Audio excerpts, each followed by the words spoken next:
Hello students, welcome back. Today we will study a new topic of chapter 5. The topic is mutation.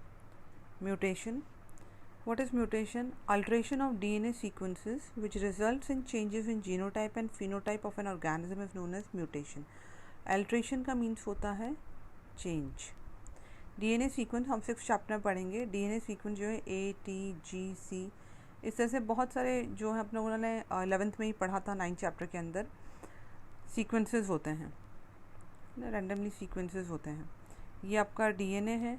इस DNA से RNA बनता है और फिर वो आरएनए जो है वो प्रोटीन बनाता है.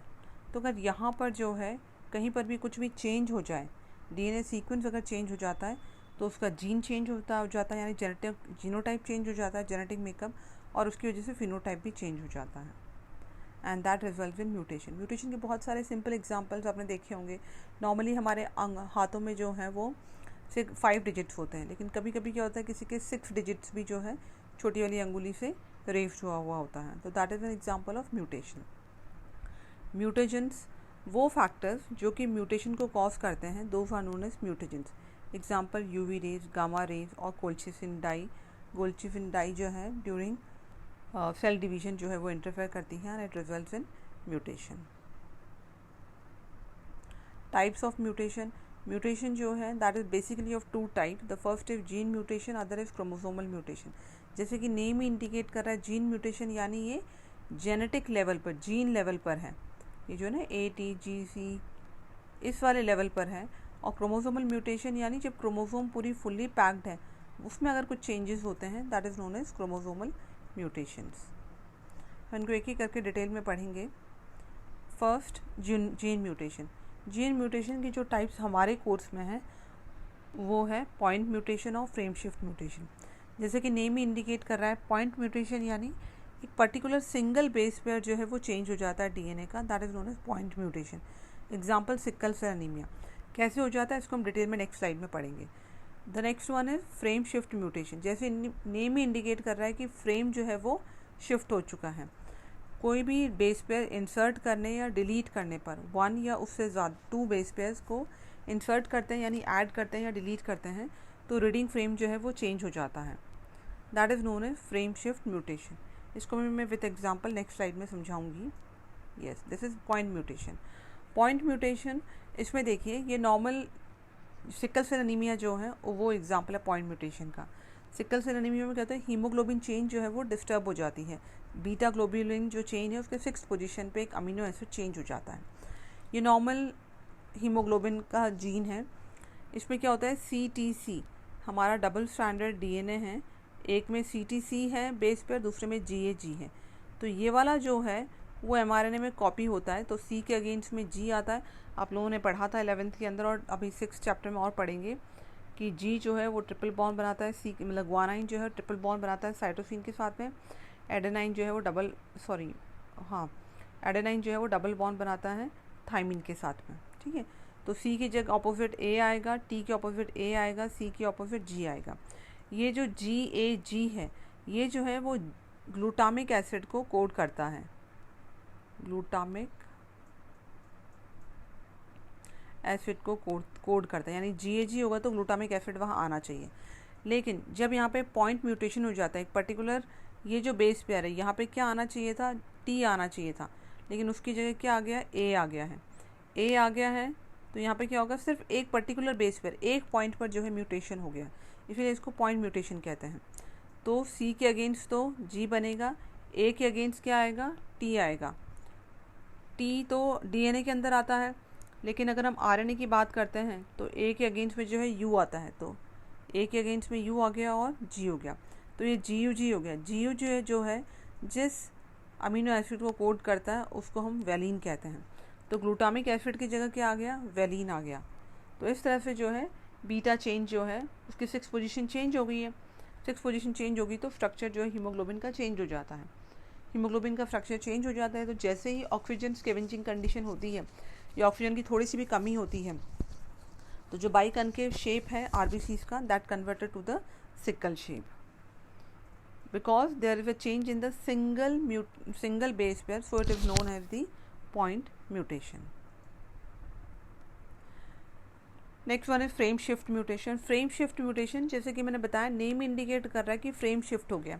हम लोग 6th चैप्टर में पढ़ेंगे कि डीएनए से जब आरएनए बनता है तो आरएनए जो है प्रोटीन को कोड करने के लिए जेनेटिक कोडोन्स में जो है रीड होता है, 3 बेस पेयर्स होते हैं, कॉम्बिनेशन होता है, ट्रिपलेट्स होते हैं, उसमें वो स्टडी होते हैं और फिर प्रोटीन बनाते हैं। वो डिसाइड करता है कि कौन सा अमीनो एसिड आएगा। जैसे एग्जांपल है, ये तो हाइपोथेटिकल एग्जांपल दिया है समझाने के लिए, राम हैज़ रेड कैप। तो यहाँ पर जो है एक बेस पेयर इंसर्ट हो गया बी हो गया, तो ये BRE रीड होगा, फिर DCA रीड होगा और P अलग रह जाएगा। फिर एक और बेस पेयर ऐड हुआ BI, तो ये जो रेड पहले हो रहा था रीड वो BIR रीड होगा, EDC रीड होगा और AP रीड होगा। फिर G भी इंसर्ट हो गया, तो एक नया अमीनो एसिड जो है यहाँ पर इंसर्ट हो गया, बिग, फिर रेड और कैप। तो इसमें क्या हुआ है, एडिशन हुआ है या इंसर्शन हुआ है बेस पेयर्स का। इस वजह से पूरा रीडिंग फ्रेम जो है वो चेंज हो गया है, बीच में एक बिग वर्ड आ गया है। उसी तरह फिर डिलीशन भी होता है, जैसे ये R है, यहाँ पे तो क्या हुआ, हमने एडिशन किया है, लेकिन इस वाले के अंदर हमने R को डिलीट कर दिया, तो ये कैसे रीड होगा, EDC, क्योंकि फिर तो हमेशा ट्रिपलेट में रीड होना है। AP अकेला रह गया, फिर E को भी रिमूव कर दिया तो DCA रीड हुआ और P अकेला रह गया, फिर D भी रिमूव हो गया तो कैप रह गया। तो जो पहले Ram has red cap read हो रहा था, अब वो कैसे रीड हो रहा है, राम हैज़ कैप। तो इस वजह से क्या फ्रेम जो है वो शिफ्ट हो गई। So it is known as frame shift mutation. Next chromosomal mutation. Chromosomal mutation का भी एक ओवरव्यू है हमारे क्लास के अंदर, डिटेल में नहीं है। स्ट्रक्चरल क्रोमोसोमल एबरेशंस और न्यूमेरिकल वेरिएशंस, जिसमें एन्यूप्लॉइडी और पॉलीप्लॉइडी। स्ट्रक्चरल क्रोमोसोमल एबरेशंस, ये एडिशन हो सकता है, डिलीशन हो सकता है, एक्सचेंज हो सकता है, डुप्लीकेशन हो सकता है। जैसे सिंपल एक एग्जांपल बता रही हूँ, ये हमारा एक क्रोमोसोम है जिसमें जीन है A, B और C। उसी तरह से हमारा एक दूसरा क्रोमोसोम है जिसमें सीक्वेंस है D, E और F। जब ट्रांजिशन म्यूटेशन होता है तो ट्रांजिशन म्यूटेशन में क्या होता है कि जगह चेंज हो जाती है। यहाँ पर ये जो है वो F शिफ्ट हो गया, यहाँ पर C शिफ्ट हो गया। तो इस टाइप के स्ट्रक्चर में जो चेंजेस हो रहे हैं क्रोमोसोम के, that is known as structural chromosomal aberrations. Numerical variations, numerical variations में क्या है, या तो एक क्रोमोसोम कम हो जाता है या एक पूरा पेयर जो है वो बढ़ जाता है। कैसे, ये हम नेक्स्ट स्लाइड में पढ़ेंगे। क्रोमोसोमल म्यूटेशंस, न्यूमेरिकल वेरिएशंस जो हैं वो बेसिकली 2 टाइप्स के हैं, एक है एन्यूप्लॉइडी और एक पॉलीप्लॉइडी। एन्यूप्लॉइडी में क्या होता है, failure of segregation of chromatids during cell division cycle. आप लोगों ने पढ़ा है मियोसिस या माइटोसिस होता है। तो ये आपका क्रोमोसोम है, क्रोमोसोम की ये एक सिस्टर क्रोमेटिड है और ये एक सिस्टर क्रोमेटिड है। तो नॉर्मली क्या होता है, एनाफेज के अंदर ये एक पोल की तरफ जाती है और दूसरी क्रोमेटिड जो है वो दूसरे पोल की तरफ जाती है।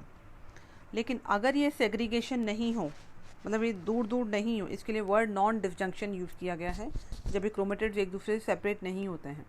नॉर्मली क्या होगा, ये आगे जाके एक सेल में होगा और ये आगे जा कर के एक सेल में होगा। लेकिन अगर ये सेग्रीगेशन नहीं होता है तो क्या होगा, ये दोनों क्रोमेटिड जो हैं सेपरेट होने के बाद में एक ही सेल के अंदर आ जाएंगे। This is known as aneuploidy, कि दोनों ही एक में गेन हो गए, या और दूसरे में क्या बच गया, दूसरे के अंदर कुछ भी नहीं बचा। तो एक में तो दोनों क्रोमेटिड आ गए, दूसरे में 0 रहा, तो एक में गेन हो गया और दूसरे में लॉस हो गया क्रोमोसोम का। This is known as aneuploidy. ये क्यों होता है, this is due to non disjunction of chromosome during meiosis. Meiosis के दौरान जो है जब नॉन डिसजंक्शन हो जाता है, मीन्स दोनों क्रोमेटिड जो वो अलग अलग नहीं हो, सेल में नहीं जा कर के एक ही सेल में जाते हैं, that is known as non disjunction. Next है पॉलीप्लॉइडी। पॉलीप्लॉइडी जो है एज द नेम ही इंडिकेट कर रहा है, poly means many, ploidy is related to chromosome set. इसके अंदर क्या होता है, कंप्लीट सेट जो है क्रोमोसोम का वो ऐड हो जाता है।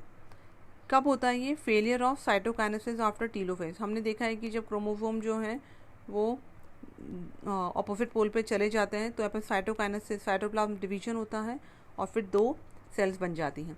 लेकिन अगर साइटोकाइनेसिस नहीं हो टीलोफेज स्टेज के बाद में, तो उससे क्या होगा, increase in a whole set of chromosome in organism. एक कंप्लीट सेट जो है पूरा का पूरा जो है वो इंक्रीज हो जाएगा, that is known as polyploidy.